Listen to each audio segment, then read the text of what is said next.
Bonjour à tous et bienvenue dans cette vidéo billet d'humeur, c'est parti.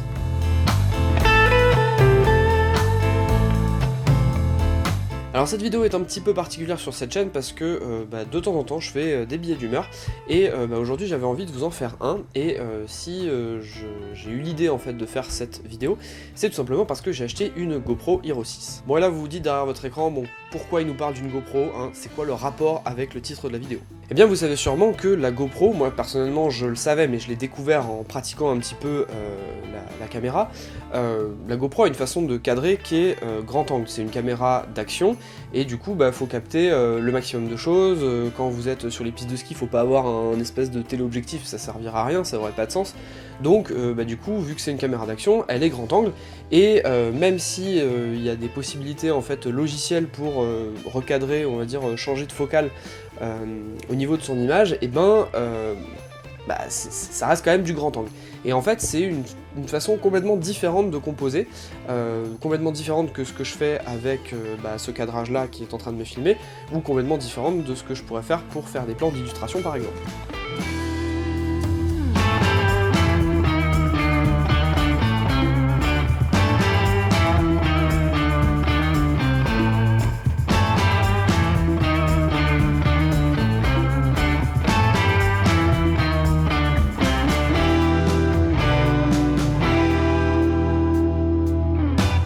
Bref, toute la découverte de la GoPro m'a amené en fait à me dire que finalement, en photo, en vidéo, qu'est-ce qui est le plus important pour faire une image? Pendant longtemps en fait je me suis dit que la photographie, ou une bonne image on va dire de manière générale, c'est le croisement de plusieurs choses, de plusieurs éléments, et pour le coup je suis toujours d'accord avec moi-même, c'est toujours le croisement de plusieurs choses, la lumière, le cadrage, le matériel, enfin bref, il y a plein de choses qui rentrent en ligne de compte. Mais par contre, en partant du principe qu'on débute, je me suis dit, qu'est-ce qu'un débutant devrait savoir faire en premier si jamais il se mettait à faire de la photo ou de la vidéo? Qu'est-ce qui serait vraiment la chose primordiale à savoir maîtriser avant tout le reste? Et du coup, en y réfléchissant un petit peu, j'en suis venu à la conclusion que le cadrage et la composition, finalement, c'était ce qu'il y avait de plus important. L'idée de cette vidéo et ce que je vais essayer de développer dedans, c'est le fruit de ma réflexion et quels ont été les éléments qui m'ont fait penser à la conclusion que je vous ai indiquée juste avant. Bien sûr, je le répète encore une fois, mais c'est pas moi qui ai raison, hein, loin de là. L'idée c'est juste de faire une vidéo un petit peu construite, de développer un point de vue, et qu'après on puisse en débattre dans les commentaires. Premièrement, on va parler des éléments qui pour moi composent une image. La première chose, ça va être le matériel. Il vous faut du matériel pour prendre une image. La deuxième chose, ça va être un sujet. Forcément, il vous faut quelque chose à photographier. Ça peut être une personne, ça peut être un paysage, peu importe, il vous faut un sujet. Ensuite vienne la lumière, il faut de la lumière pour composer une image, et ensuite, je l'ai dit un peu avant, c'est la composition, le cadrage. A mon sens, et c'est ce que je disais au début de la vidéo, ces éléments, en fait, ils peuvent être classés par ordre d'importance. Alors, le premier, déjà, en fait, on va l'évacuer tout de suite, c'est le sujet. Si vous n'avez pas de sujet, vous n'avez pas de photo. Alors j'en vois tout de suite qui vont venir me dire, oui mais si on n'a pas de lumière, il n'y a pas de photo, d'accord, mais quand j'entends lumière, c'est la façon de voir la lumière et la façon dont la lumière tombe sur le sujet. C'est pas une question de savoir s'il y en a ou il y en a pas. Là pour le coup, le sujet, il faut nécessairement que vous en ayez un. En numéro 3, et ça risque sûrement pas de vous surprendre, j'y placerai le matériel. Si vous suivez régulièrement des chaînes photo, vous savez très facilement que le matériel ne fait pas le photographe, ça c'est une phrase qu'on entend à tout bout de champ, et elle est plutôt vraie, pour le coup, qu'on ait une chambre photo, un moyen format, un portable, on s'en fout. Le tout, si vous avez votre matériel, c'est l'essentiel, mais c'est pas ça qui va être primordial. En tout cas pour quelqu'un qui débute, c'est pas parce qu'il va s'acheter un DX marque je sais pas combien qu'il va pouvoir faire des super photos. A mon sens, le choix du matériel, il se détermine beaucoup plus tard, une fois qu'en fait on a un petit peu fait ses armes en photo, qu'on a aussi un peu testé différents types de matériel, parce que ça aussi c'est important, et à mon avis, il y a différents matériels qui conviennent à différents types d'usages, et différents messages qu'on veut pouvoir évoquer dans nos images. Prenons un exemple pour illustrer tout ça. Si je prends le sport automobile, une des premières possibilités, c'est de prendre avec soi un appareil photo assez performant, avec une bonne rafale, un numérique par exemple, et d'y ajouter un super téléobjectif avec une super qualité optique, et avec un autofocus de malade accessoirement, et de faire des photos de Formule 1 qui passent comme ça, de les avoir super nettes, avec un piqué de fou, etc. Ça c'est une possibilité pour faire de la photo sportive en Formule 1. Ensuite il y a une autre possibilité, et je vous en parlais dans la vidéo sur trouver son identité, d'un photographe qui se dit « Non moi je m'en fiche, j'arrive avec une chambre photographique ». Et là, le gars, il arrive avec une chambre photo en argentique et il fait des photos de malade de Formule 1. Mais c'est juste deux points de vue différents. Et l'un va pouvoir convenir à certaines personnes, l'autre va pouvoir convenir à certaines personnes, et inversement, ça peut ne pas convenir à d'autres gens. Enfin bref, pour le coup, on parle vraiment de deux styles différents. Ils parlent de la même chose, ils parlent du même sujet, ils ont le même sujet, ils ont potentiellement la même lumière, enfin il n'y a pas de raison, mais ils ont juste choisi du matériel de manière différente pour défendre un propos différent. En deuxième position, et ça surprendra sûrement du monde, je mettrai en fait la lumière. La raison est toute simple, c'est juste parce qu'en fait, quand j'oppose les deux en me disant qu'est-ce qui est le plus important entre composition et lumière, si jamais vous prenez par exemple une photo de couple, un super couple avec une super lumière, vous avez le sujet, vous avez la lumière, si jamais vous savez pas composer vos images, c'est fini. Alors que l'inverse peut être vrai, c'est-à-dire que vous pouvez avoir une lumière qui est pas terrible, mais si vous savez composer, vous pouvez éventuellement faire quelque chose, ou alors avoir un rendu qui peut-être vous conviendra pas, peut-être qu'il conviendra pas au couple, mais au moins il y aura une certaine lumière qui tombera sur vos sujets. Après, le tout c'est de savoir la gérer et de savoir ce qu'on veut après. Mais là, encore une fois, j'y reviens comme pour le matériel, c'est quelque chose qui viendra après. C'est pas quelque chose qui est vraiment nécessaire et vraiment essentiel pour faire une bonne photo. Quand on commence à maîtriser tout ça, oui effectivement, si la lumière est pas bonne et c'est pas ça qu'on voulait, c'est un peu compliqué. Au même titre que quand on veut faire des super photos de couple avec un flou d'arrière-plan magnifique, mais qu'on n'a qu'un téléphone portable, il y a un moment, en fait, on pourra pas, on aura besoin du matériel. Mais ça vient après tout ça, après la composition. Donc pour en revenir sur la lumière, voilà, l'idée c'est ça, c'est que si vous n'avez pas la maîtrise de la lumière, vous aurez une lumière sur vos images. Et par exemple, je sais pas moi, on peut prendre un exemple de photo de vacances. Supposez par exemple une photo de vacances avec, je sais pas moi, en Grèce par exemple, avec une lumière à midi ou à 14h, le soleil il tape mais quelque chose de bien puissant, les bâtiments sont blancs, ça renvoie de la lumière dans tous les sens, en termes de maîtrise de la lumière c'est compliqué, mais ça vous empêche pas de faire des super photos de votre copain ou de votre copine qui se retourne avec les lunettes de soleil, vous pouvez même les mettre en noir et blanc, ça fera un côté bien contrasté. Voilà, il y a plusieurs possibilités, et même si vous partez du principe que vous ne savez rien faire en photo, si votre photo est correctement composée et que vous avez des grosses ombres tranchées, etc., qui est un style photographique d'ailleurs à part entière, c'est un choix photographique qui peut être fait, c'est juste qu'à ce moment-là, quand vous voulez faire votre photo, vous le maîtrisez pas, mais ça fera pas que votre photo sera moche, c'est ça que je veux dire. C'est pour ça que j'en viens à ma conclusion, et c'est là le fruit de ma réflexion, c'est que si vous n'avez pas de composition ou de cadrage cohérent dans vos images, du moins quelque chose que vous avez choisi, eh bien, en fait, voyez ça comme le squelette de votre image. Si vous n'avez pas de squelette, le tout ne tient pas en fait. C'est-à-dire que le corps humain, c'est bien, si on n'a pas de squelette, on n'est que dalle. Effectivement, on a besoin du cœur pour vivre, on a besoin de notre cerveau, on a besoin de plein de choses, mais si on n'a pas le squelette, on peut rien faire en fait. Donc, tout ça pour dire que, voilà, je pense que la composition et le cadrage, c'est vraiment quelque chose de primordial. Vous pouvez faire le test par exemple avec... je suis sûr que ça vous est déjà arrivé de voir des gens par exemple qui vous montraient des photos qu'ils avaient pu faire, et en fait, la première chose que vous remarquez, c'est le cadrage. Parce qu'en fait, vous vous dites, tiens c'est marrant, j'aurais pas composé comme ça, vous cherchez tout de suite le sujet et vous vous dites comment vous auriez pu le placer dans le cadre, enfin en tout cas moi c'est mon cas, et finalement tout ce qui est lumière, etc., ça vient après en fait. Et puis moi pareil, je m'en fous de savoir si le gars il a fait ça à l'iPhone avec un téléphone des années 2000, ou s'il a fait ça avec le dernier 1DX je sais pas combien.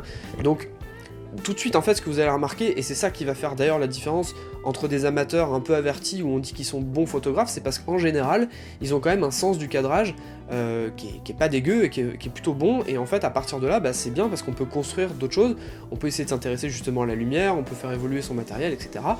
Bref, la composition pour moi est primordiale si jamais vous voulez commencer la photo et que vous savez pas par quoi commencer. Après bien sûr mon but n'est pas de dénigrer la lumière, loin de là, j'ai suivi une formation là-dessus il y a pas longtemps, mais vous voyez ça fait déjà pas loin de 5 ans que je fais de la photo, c'est pas énorme par rapport à d'autres gens qui ont fait depuis beaucoup plus de temps que moi, mais en fait j'ai pris conscience que la lumière était vraiment importante dans mes images plus tard que la composition en fait. J'ai vraiment cherché à correctement composer mes images d'abord et ensuite à faire des photos avec une lumière qui me correspondait.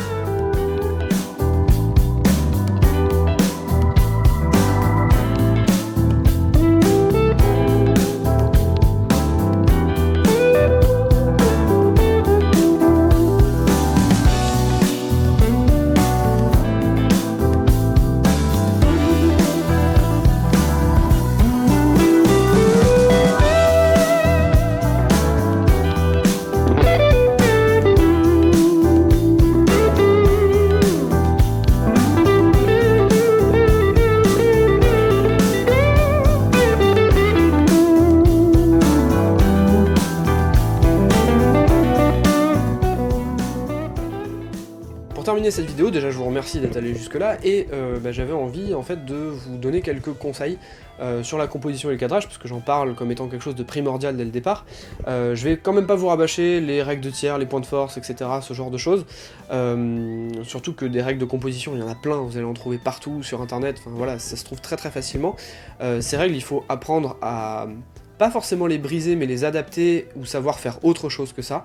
Mais bref, voilà, je vais essayer de vous donner 3-4 conseils comme ça à la volée sur ce qui pour moi est important et ce qui peuvent être des points de démarrage pour apprendre à cadrer correctement ces sujets. La première chose que j'aurais envie de vous dire, c'est de savoir quel est votre sujet. À chaque fois que vous photographiez, posez-vous la question quand vous mettez l'œil dans le viseur, que ce soit un viseur poitrine, un viseur réflexe, un écran d'appareil hybride par exemple, ou un écran de téléphone portable, n'hésitez pas à vraiment regarder et vous poser la question, quel est mon sujet? Parce que ça déjà, ça va vous permettre de mieux réfléchir vos photos et mieux réfléchir vos compositions, parce que si par exemple vous voyez un bateau au loin et vous dites « Oh il est joli », puis je le prends en photo, vous pouvez, il n'y a pas de jugement, mais vous n'aurez pas forcément une composition intéressante. Et si par exemple, je reprends l'exemple du bateau, hein, si par exemple vous êtes dans un port, et vous vous dites, il y a pas mal de sujets que je pourrais photographier, tiens, ce bateau-là, il est sympa, j'aimerais bien le mettre en valeur, qu'est-ce que je pourrais trouver comme composition? Déjà, essayez de vous dire, bah voilà, mon sujet c'est le bateau, ok, pourquoi pas, mais qu'est-ce que je vais faire avec ça? Est-ce que je vais photographier de l'avant, de l'arrière, sur le côté? Est-ce que je vais pouvoir faire des plongées, des contre-plongées? Est-ce que je vais vouloir mettre en avant un détail, que ce soit le cordage par exemple, ou la coque du bateau, enfin, vous avez plein de possibilités en fait. Et quand vous vous posez la question de quel est votre sujet, et qu'est-ce que vous avez envie de mettre en avant, bah du coup vous allez plus facilement pouvoir trouver des compositions, et c'est déjà un bon point de départ. Le deuxième conseil que je voudrais vous donner, c'est bougez-vous. Ça, pour le coup, c'est cadeau. Moi, personnellement, quand je l'ai entendu ce conseil dès le départ, qu'on m'a dit bah, achète des focales fixes, comme ça tu vas bouger pour tes cadrages, bah ça c'est vrai, et c'est toujours vrai, même après 5 ans, bientôt 6 à faire de la photographie. Pour le coup, bouger ses fesses quand on fait de la photo, c'est hyper important parce que vous allez aller chercher votre cadrage et en fait vous n'allez pas rester dans une position d'attente vis-à-vis de votre cadrage, vous allez être proactif par rapport à la composition que vous allez vouloir donner à votre image, et vous allez pouvoir trouver éventuellement de nouvelles compositions, de nouveaux cadrages. Pour le portrait par exemple, moi ça m'a permis de vraiment aller au contact, donc tout ça en fait c'est des choses que vont vous apporter le fait de bouger, donc c'est mon deuxième conseil, bougez-vous. Le troisième conseil que je pourrais vous donner, c'est de considérer tout simplement que en fait plus un sujet a de l'importance dans l'image, plus en fait il doit avoir une taille importante dans l'image. Pour vous donner un exemple très bête, hein, le portrait, quand vous faites un portrait de quelqu'un, en tout cas moi ma façon de faire, je m'approche beaucoup et la personne a vraiment énormément de place, elle doit représenter 90 ou 95% du cadre. Si par exemple vous faites de la photo de paysage, et bien si vous faites par exemple la photo d'un arbre, vous l'avez en premier plan, il doit quand même prendre plus d'importance que le reste.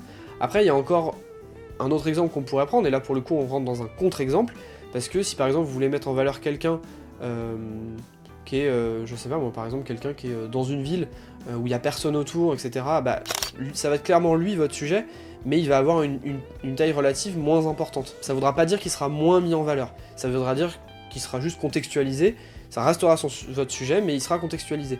Donc vous voyez ce que je viens de vous dire, c'est une règle que je peux vous donner, c'est un conseil que je peux vous donner, mais c'est pas une règle absolue. Si jamais justement vous voulez mettre en valeur votre sujet d'une autre manière, il n'a pas forcément besoin d'être très important dans le cadre. Vous voyez un peu la logique dans tout ça.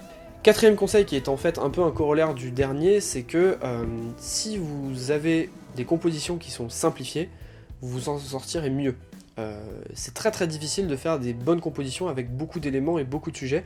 Donc un conseil, surtout si vous débutez, n'hésitez pas à simplifier vos compositions. Très personnellement, je trouve que c'est assez complexe de faire des compositions avec beaucoup de sujets et beaucoup d'éléments. Donc c'est pour ça que par exemple mes portraits ils sont très simples. Ne vous prenez pas la tête à vouloir mettre 12 000 choses dans vos photos, surtout au départ. Faites des choses très simples et vous verrez que ça marche, et plus vous allez avancer, plus vous complexierez vos compositions. Et enfin, dernier conseil, regardez des images qui sont bien composées, tout simplement pour habituer votre œil et votre cerveau à avoir des cadrages qui pourraient fonctionner, et en fait après c'est l'inconscient qui va travailler. Moi j'ai beaucoup appris comme ça au final, je m'en suis pas rendu compte, mais à force de voir des images qui étaient bien composées, en fait vous allez vous-même composer vos images correctement, et avec une composition qui a une structure et un sens. Après, il y a beaucoup de compositions qu'on retrouve, je sais pas, moi, par exemple, là tout de suite je repense à l'arbre qu'on voit en premier plan, en photo de paysage. Si on a un grand angle, qu'on a un élément de premier plan, et qu'ensuite on a un arrière-plan qui est sympa, bah, on va faire en sorte de composer son image avec l'avant-plan qui est intéressant, qui va être notre sujet, et après l'arrière-plan. Ça, typiquement, bah voilà, ça donne un effet de profondeur, c'est un cadrage qui marche bien. Ça, c'est des choses que vous allez retrouver à force de pratique en photo et de voir ce que font vos amis photographes. Vous allez voir un peu tout le temps la même chose. N'hésitez pas non plus à avoir des images bien composées, mais différemment d'autres photographes, pour le coup. Parce que des fois, il y a des cadrages qui vont vous surprendre, vous allez dire, mais c'est pas du tout comme ça que moi j'ai appris à composer. Et en fait, si vous trouvez par exemple des explications du cadrage, pourquoi le cadrage a été fait comme ça, bah, ça peut vous apporter beaucoup de choses et vous permettre de comprendre pourquoi la personne a fait tel ou tel cadrage. Parce que là, à ce moment-là, quand vous comprendrez et quand vous déciderez de faire un cadrage un petit peu différent, vous serez capable de le justifier et de vous dire, bah, j'ai voulu signifier ça, donc je l'ai cadré comme ça. Et là, pour le coup, vous commencerez à avoir un sacré niveau en composition. Et enfin, je m'adresse aux argenteux, là pour le coup, c'est pas un conseil, c'est juste un petit clin d'œil que j'avais envie de faire. Vous savez bien qu'en argentique, vous avez le 3,5, donc qui est le 24-36, mais vous avez aussi tout ce qui est moyen format avec du 4,5-6, donc format 4 tiers, vous avez du format carré, vous avez du format 6/7, vous avez du format 4-5 inch avec la chambre par exemple. Donc là pour le coup les gars, avec l'argentique, vous avez moyen d'améliorer vos compositions, croyez-moi. Voilà, j'espère que cette vidéo vous a plu. Comme je l'ai dit au début, n'hésitez pas à me dire ce que vous pensez dans les commentaires, si vous pensez complètement à l'inverse de ce que je pense. Surtout quand vous êtes comme ça, n'hésitez pas, ça m'intéresse, parce que moi du coup ça nourrit ma réflexion, hein, parce que bah, j'ai été tout seul à réfléchir là-dessus, j'en ai pas discuté avec quelqu'un, donc en fait, ça peut être pas mal en commentaire qu'on puisse échanger là-dessus. Si vous êtes de mon avis, bah, vous pouvez toujours le dire, vous pouvez aussi me dire si vous avez apprécié la vidéo, hein, ça fait toujours plaisir. Et puis bah voilà, je remercie les tipeurs comme d'habitude, et en attendant, moi je vous dis à la prochaine, salut!